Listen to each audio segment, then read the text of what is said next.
सुदामा के द्वारका जाने से एक दिन पहले क्या आप जानते हैं श्री कृष्ण सन्यासी का भेष बनाकर सुदामा की जर्जर कुटिया में क्यों गए थे और सुदामा की पत्नी से क्या मांग बैठे थे। दोस्तों, जब जब इस घटना को याद करता हूं, सुदामा और उनकी पत्नी सुशीला के बारे में सोचकर एक अलग सी हिम्मत आ जाती है। चलिए आज आपको भी कृष्ण, सुदामा और उनकी पत्नी की रुला देने वाली ये प्रेरणादायक कहानी सुनाता हूं। एक बार की घटना है कि श्री कृष्ण सन्यासी का भेष बनाकर सुदामा की जर्जर कुटिया में उस समय पहुंचे जब सुदामा भिक्षा मांगने गए थे।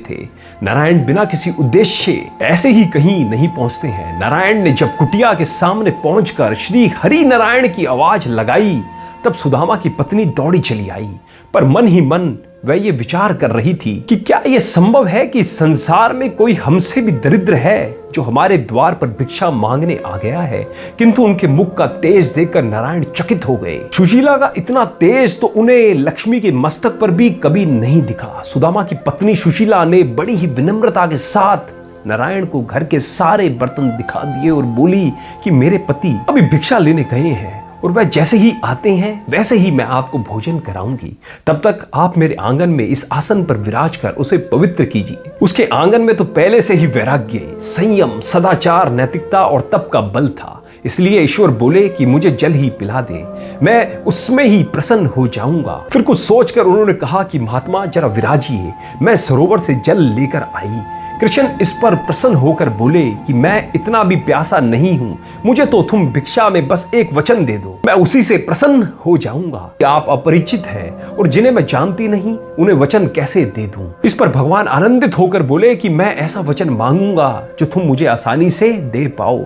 इस पर सुदामा की पत्नी बोली कि ठीक है महाराज जी, मैं प्रयास करूंगी अपना वचन पूरा करने का। सन्यासी के भेष में कृष्ण मुस्कुराए और बोले कि बस इतना वचन दे दो कि जैसे ही तुम्हारे पति आए उन्हें जिद करके तुम द्वारिका भेज दोगी। इतना सुनकर सुदामा की पत्नी अत्यंत आनंदित हो गई और बोली कि अरे वाह, द्वारकाधीश तो मेरे पति के अंतरंग मित्र हैं। इस पर सन्यासी रूपी नारायण ने पूछा कि तो फिर वे द्वारिका गए क्यों नहीं। सुदामा की पत्नी बोली मेरे पति अपने मित्र को अपनी दरिद्रता नहीं दिखाना चाहते थे, वे अपने मित्र को अपनी गरीबी से कष्ट नहीं पहुंचाना चाहते थे। भले ही हमारे पास धन और संपदा नहीं है पर हम दुखी नहीं हैं, क्योंकि मेरे और मेरे पति के बीच में कभी द्वेष नहीं हुआ, तकरार नहीं हुई।